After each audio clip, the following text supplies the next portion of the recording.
Welcome to another edition of Special Report Online. I'm Brett Baer. This is our Center Seat segment, a special segment with Republican presidential candidate Ron Paul. Thanks for sticking around. A lot of people typing in. By the way, we have a poll up. In our Fox News poll today, you were in fourth, but in this poll online, you get 49% of those typing in. A lot of questions, many people asking a variety of things. Here's one. Asking about your immigration policy. You got into the fence situation, but they want to know specifically, how would you handle immigration? Well, of course, that's a fairly complicated subject. I've written a pretty long paragraph in my last book on immigration. But basically, I think we should have more border patrols and better immigration work. So you would put troops on the border? No, I don't want troops, but I want facilities. I want the border guards, not the border guards, but the immigration people. I think we're very inept. But I think it's an economic problem. You know, if we were a thriving economy, we'd be short of labor and we'd want labor to come in. So economics is a bad thing. The welfare system has something to do with it, because it is true. I know people argue with us on this, but it is true that some of our people don't work because they lose too much money if they go to work and they get off welfare. So I think there's some of that. So the welfare system discouraged some of our workers, but it also, the mandates from the federal government are very detrimental. In Texas, we have hospitals going broke and schools going broke, so they come over and they get these free services. I would think that there should be no amnesty, no easy way, even if you have to deal, and I think there's no way you're going to send 15 million people home. But you should deal with something with a different category, but they shouldn't get the right to vote very easily. There should be no rewards for breaking the law. But I would like to see a more efficient immigration at the border. Juan. So far, in that seat, the center seat, we've had Michelle Bachmann, Santorum, even Gary Johnson and John Huntsman just yesterday. Now, when we asked about whether or not they would support you, if you are the Republican nominee, we got a lot of hesitation, reservations. Is it the case that you will support whomever the Republican nominee is? Well, I would check out their platform by that time. I would think that they would have to have a certain position on the Federal Reserve, certain position on cutting spending, certain position on civil liberties, and if they shift a little bit, I quite well may be able to. Well, it sounds like you're saying no. So let me then follow up with this question. I would have to make a later decision. Yeah, you're not saying yes. Okay, so what happens then? Everybody in this town thinks there's going to be a third-party candidate, an independent candidate.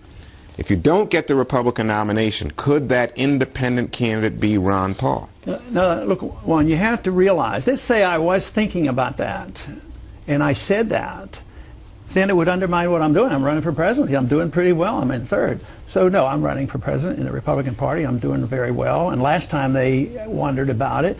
But, you know, the whole thing is boy, the people are really frustrated. You go to New Hampshire, there are more independents than Republicans or Democrats. Well, that's true. Well, how about this? How about nationally? Yeah, so there it is. But what you're saying is you are not saying that you will not run as an independent. Well, what I say is that I have no plans to do it. All right. So how about, are you big on pledges? Would you pledge here tonight that you would not run in a third party?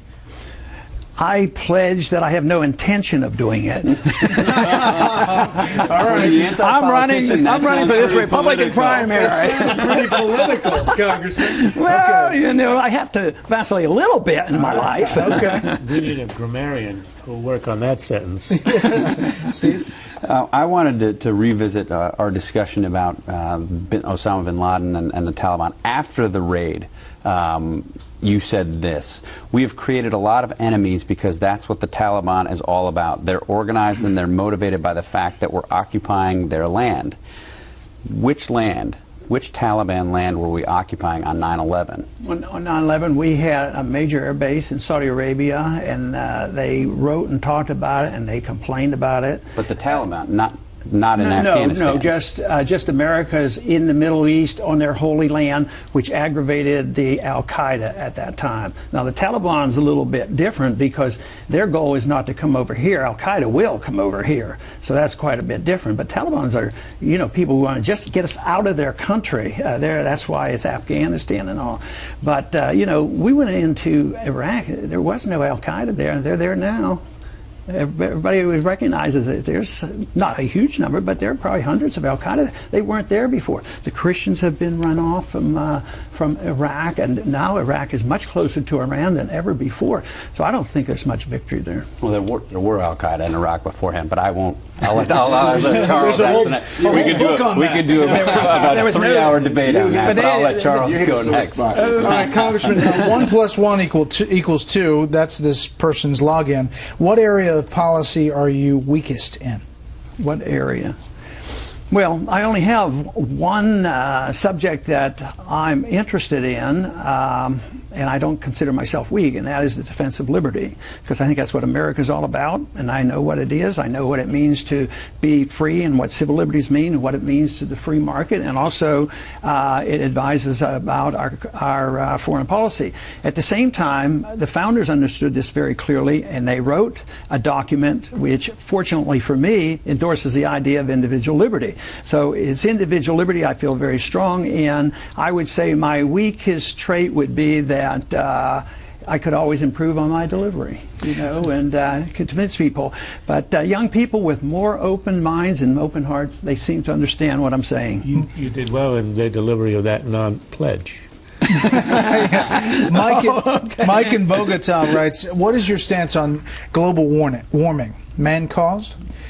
Partially, but I think the radical environmentalists have taken it over. Just recently, some major publications and universities have made some reports on this that, to me, are very, very strong. And these are scientists that says that it's been way overblown. So I read about that in the book, but think that the environmentalists take advantage of it. But to say that man doesn't contribute, but the statistics that show long term, hundreds if not thousands of years, we're not about to melt. Besides, one thing that really made me wonder about this, when they took some of these same scientists now that talked about a warming trend, they were worrying about an ice age 30 or 40 years ago. That made me wonder, what's going on here. But the reason that we don't do well for libertarians and conservatives is they think that if we don't endorse the EPA, we don't care about the environment. So I think it makes a point that we ought to be much better in defending the environment as property rights people, rather than saying that we have to depend on a bureaucrat from Washington making sure the environment is protected. Charles. You're a defender of liberty. Is there any drug you would not legalize under your administration if you were in power? Could I walk into any store and buy marijuana, heroin, meth, or crack cocaine? Is there any that you would not allow me to buy on the free market? Yeah, the way I understand the Constitution, the federal government shouldn't be in this business of legalizing anything, so the federal government shouldn't make anything illegal. But the states have this authority to do it. I mean, the federal government tried to make alcohol illegal, and prohibition doesn't work very well. Meth and alcohol aren't exactly equivalent. Well, yeah, I know, but if you compare it to marijuana, alcohol kills a lot more people than marijuana. I agree, but my position is, to answer your question, my position is the federal government should butt out, because they've only been involved in about 100 years and they've sort of messed up. Yeah. We've spent over $1 trillion on the war on drugs, hasn't done a bit of good. The states still have prerogatives on alcohol. They have it, and they can protect children and do all these things. So yes, there's a way. It's not like when you legalize something, you endorse something. It's just dealing with it in a different manner. So the states would still have a prerogative on dealing with it. If you're a believer in liberty as a principle, and you are, say, the governor of Texas, why would you, as governor of Texas, any more want to make it illegal to purchase crack than you would if you were the president? I understand the principle of federalism, but as a matter of principle, why would you, as governor, not want to cancel all the laws in Texas that outlaw the purchase of these drugs? Why would you want to cancel out what the founders gave us in our documents? And it was always legal up until last century, 19. So you would legalize if you were the governor? I would let the states do it, and that would be the way that it's supposed to be done. And it was that way. I don't know why we've given up on liberty so soon, because are you going to use it if somebody legalizes something? This whole idea that it's legal, you're all going to be drug addicts. Depends what you're offering me. Congressman, nobody uses it because it's legal. They use it because it's illegal. On the same line, you have an ad out about pro-life. And what is your position on the federal government's role in abortion? And what should be legal and what shouldn't be legal? If you make that argument on the drugs, are you making the argument then that the federal government should be out of pro-life, pro-choice? Sure. That would be the logical conclusion. But there's a little bit, I mean, when the government's so much involved in medicine, you better make sure they don't use our money to do abortions. The military, you can have some controls there. But the federal government cannot, I mean, this is the whole reason why Roe versus Wade made such a mess of it. It was a Texas law. They prohibited it. There was Roe versus Wade. They nationalized it. Now, many right-to-life people are saying, what we need is a Supreme Court ruling and amend the Constitution. But they don't accept my bill, which removes the jurisdiction. I would remove the jurisdiction, that's We the People's Act, on these various things, and just say that if the states do something, try to, get the federal government out of it. We don't want the Supreme Court legislating as they did in Roe versus Wade. So I would apply the same rule to that. So the states would make the decision, and not the federal government. The state would do it. Congressman, let's go to Republican politics. This week, Rick Perry said it's good politics to keep the birther issue alive. Now, he's gone back and forth on this, but do you think it's good politics to kind of prod and poke at President Obama over where he was born? No, I don't think it's good politics. I think it's probably bad politics.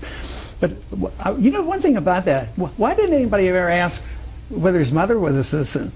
If she was a citizen, wouldn't have to be an automatic and would make the whole thing moot. No, I don't think it's good politics at all. I never bring the subject up. Steve? When I was watching the video of your rollout of the plan to restore America, one of the things that surprised me was you don't call for the abolition of the Fed, at least not right away. Right. So who would your Fed chairman be? Jim Grant, probably. And what are his main arguments? He's an Austrian economist. He has experience on Wall Street. He's brilliant. He's a good historian. He'd quit printing money.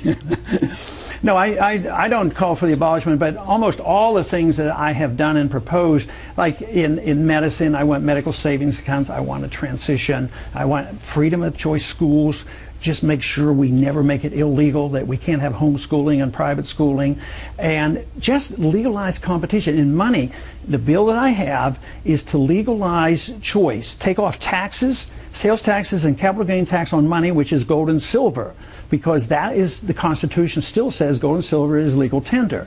So, but to close down the Fed tomorrow, even back when I was on the Gold Commission in the early 80s, it was my same position. This is Hayek's position, competing currencies. And this way you don't have to be disruptive and say, we're going to close down the Fed. The financial system is going to close itself down. That's what I fear. That's why I think it's so desperate that we get control of this budget, because every single day we're getting closer to something bigger than we've ever had before. What would you do to help the Europeans out, especially if you look at what's going on in Greece, that could have terrible repercussions on our economy? It's a global structure. We can't kind of wall ourselves off. So what would Ron Paul do if he was over at the Fed to help Greece out, or would you ignore it? I'd keep my hands off, because the only thing you can do is print more money. See, it looks like our economy was saved by the bailouts and the Fed creating $15 trillion and sending $5 trillion overseas. Sure, it temporized it, but it's also ushering in the age of inflation, and it's perpetuated. There's no inflation. Oh, it's 9% right now. If you use the old CPI, it's 9%. And even our own government admits it is over 3 today. It's tiny. Come on. Talk to this consumer. Do you go shopping? Congressman, if you're okay for a couple more questions, I know we're at 7:15. If you're okay, I do. Mans of South Carolina wants to know who your VP pick would be. I'm going to win the nomination first before I pick him.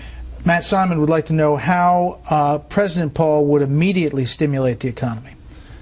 Immediately. Well, since I want the troops home, and I can do that as president, you bring the troops home from Korea and all these places, have them spend all that money here.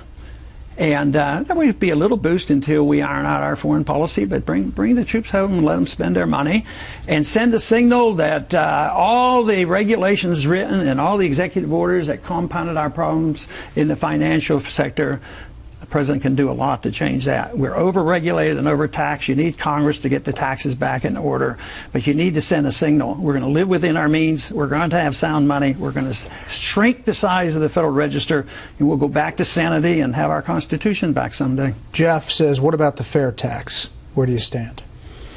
I probably would vote for it. I'm not a co-sponsor. The fair tax is the sales tax, and I don't think it's completely fair. It's not fair to retired people, and it's not fair to. It's a regressive tax. I think the poor, get stuck with that. What would your tax plan be?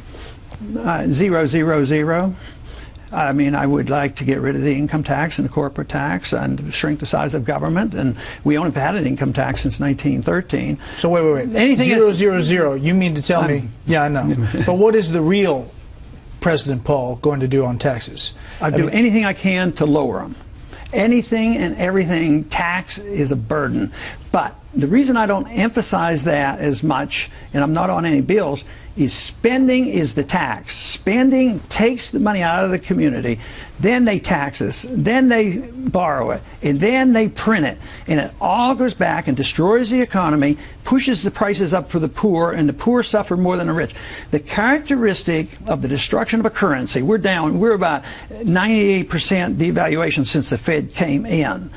When you destroy a currency, and this comes from Austrian economics, that there's a transfer of wealth from the middle class to the wealthy. And this is why the Wall Streeters are right, but I'm not sure the occupiers understand this. But this is always the case. And then they get the control and the power, they get the bailouts. But what happens to the middle class? They lose their jobs and they lose their houses. So But if you do a massive cut at the beginning of a Paul presidency, right, doesn't that in itself affect the economy in a detrimental way immediately? Not necessarily. Study what happened after World War II. 10 million people came back. They weren't given jobs. The military budget was slashed, I think, approximately 50 or 60%. Taxes went down. And all of a sudden, jobs became available again. But they didn't have to worry about 10 million people. Where were they going to go? And I'm not even advocating that. It's going to be through attrition. My program it gets rid of people through attrition, and it won't be overnight, just as the Federal Reserve is through attrition and through gradual changes. Charles, last one. Well, this is sort of out of left field, but if a major waterway, the Suez Canal or the Panama Canal, fell into hostile hands, what would you as Commander-in-Chief do, if anything? I'd look at it and study it and find out if it was a threat to our national security, and go to the Congress, find out if they want to declare war, who the enemy is, and take care of it and get it over with. Clive in Ireland, Dr. Paul has delivered 4,000 babies. Is that harder than politics? It's well, I better not say what I was going to say. It's messier? Was that what you're going to say? I mean, it's a lot more enjoyable than being grilled. Medicine is wonderful, and delivering babies was wonderful. And as my wife always said, an OB doctor is one of the few doctors that gives you something. A lot of times, a doctor can only give you your health back. And there was something very wonderful about it, and I loved it. Like I said, they didn't usually give me too much grief. Those babies were glad to get out. Do you need to win Iowa? Where do you need to finish? In the top. I would be disappointed with third, but I should be. If I come in third, I'm still alive, but I think I better do first or second in a couple of those. I have to do well in January. Okay. Congressman Paul, thank you very much for the time. I think we set a record online. We'll check it out after this. Please let us know. Thanks for watching Special Report Online. And remember, we have had you on quite a bit. So tell everybody that's a supporter that we're all right. Okay. Join us Fox News Channel every weekday, 6 p.m. Eastern for Special Report. We'll see you next center seat next week. Herman Cain on Tuesday. Control Room. See you later.